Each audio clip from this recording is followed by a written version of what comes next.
क्या आप demotivated feel कर रहे हैं A1 में? जब आप A1 लेवल सीख रहे हैं तो क्या आपको लगता है कि जर्मन बहुत मुश्किल है, क्या आपसे नहीं हो पाएगी? कैसे हम ट्रैक पे रह सकते हैं? कैसे हम अपनी जर्मन जर्नी को आगे बढ़ा सकते हैं? तो आज की इस वीडियो में हम जानेंगे इन्हीं कुछ सवालों को और उनके जवाबों को। सो बने रहिए वीडियो के साथ। Step 1, trust the process. German एक भाषा है, एक नई यूरोपियन भाषा जो आपने पहले कभी नहीं सीखी। ये आपकी ज़िंदगी में पहली बार आप इसे सीख रहे हैं। ये इंग्लिश से काफ़ी अलग है, तो इसे सीखने के लिए टाइम लगता है। इसे किसी सब्जेक्ट की तरह मत लीजिए, जैसे फिज़िक्स, केमिस्ट्री, बायोलॉजी जो आप पहले से सीखते आ रहे हैं और अब आप उसे और ज़्यादा पढ़ रहे हैं। ये वैसा बिल्कुल नहीं है। इसे सीखने के लिए टाइम लगेगा, इसे सीखने के लिए टाइम दीजिए, क्योंकि इसमें कुछ ऐसे टॉपिक्स हैं जैसे कि इसके ग्रामर जो कि इंग्लिश से कम्प्लीटली डिफरेंट है, जैसे कि इसकी मेलोडी जो इंग्लिश या अदर और किसी भी भाषा से कम्प्लीटली डिफरेंट है, जैसे कि इसकी इंटोनेशन जो कि डिफरेंट है।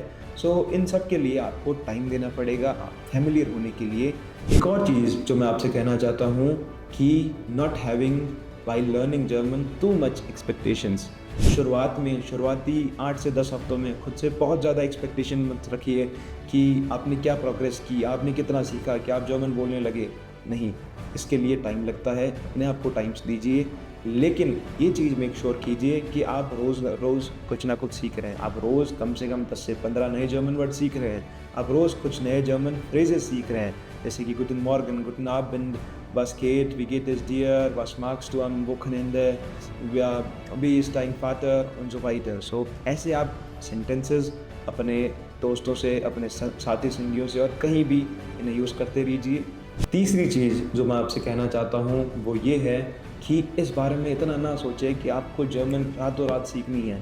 ये इतना आसान काम नहीं है, इसमें टाइम लगेगा। अपना टाइम इस चीज़ में ज़ाया करने की बजाय कि कब आप जर्मन सीखेंगे, आपको टाइम देना चाहिए ज़्यादा जर्मन सुनने में, जर्मन देखने में, जर्मन बोलने में, जर्मन लिखने में। ट्रस्ट मी, कुछ महीने करके देखिए, आपका लेवल ये से ये हो जाएगा। आपको जर्मन जर्नी के दौरान कई बार उतार चढ़ाव आएंगे। आपको कई बार लगेगा कि जर्मन बड़ी आसान है और कई बार ये भी लगेगा कि जर्मन बड़ी मुश्किल है। Trust me, this is the part of journey, this is the part of journey.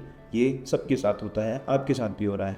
Eight the end of the day मैं ये कहना चाहता हूँ कि take it easy, take it light. ये बड़ी आसान भाषा है, कोई चाइनीज़, जापानीज़ जैसी कोई बहुत एक्जॉटिक भाषा नहीं है। इसे सीखना बड़ा आसान है। ये यूरोपियन भाषा है, तो ये इंडो ईरानियन जो लैंग्वेजेस है, इंडो यूरोपियन जो लैंग्वेजेस है, उस फैमिली से आती है, जिस वजह से ये बड़ी आसान है सीखना। जैसे कि हम हिंदी में कहते हैं 1 2 3, हम इंग्लिश में कहते हैं 1 2 3, जर्मन में कहते हैं 1 2 3। सो इनके जो साउंड्स हैं वो बड़े सिमिलर से हैं, क्योंकि ये इंडो यूरोपियन लैंग्वेज की एक भाषा है और इसीलिए इसे सीखना बड़ा आसान है। सो बस चलते जाइए, कुछ ना कुछ करते जाइए, रोज़ कुछ नया सुनिए, नया पढ़िए, नया लिखिए जर्मन में और रोज़ कुछ ना कुछ करिए। ट्रस्ट मी, थोड़े ही दिनों में आप जर्मन बड़ी अच्छी तरह से बोलने लग जाएंगे, लिखने लग जाएंगे और आपका मोटिवेशन फिर से आ जाएगा। सो ये थी हमारी कुछ टिप्स। क्या करना चाहिए अगर हम डीमोटिवेटेड फील कर रहे हैं हमारी E1 जर्मन लर्निंग के दौरान, कैसे हम अपने ट्रैक पर रह सकते हैं। और अगर आपको ऐसे ही कुछ टॉपिक्स पे और वीडियोस चाहिए तो कमेंट करिए और फॉलो करिए लांस इंस्टीट्यूट को। हम ऐसी वीडियोस लाते रहेंगे।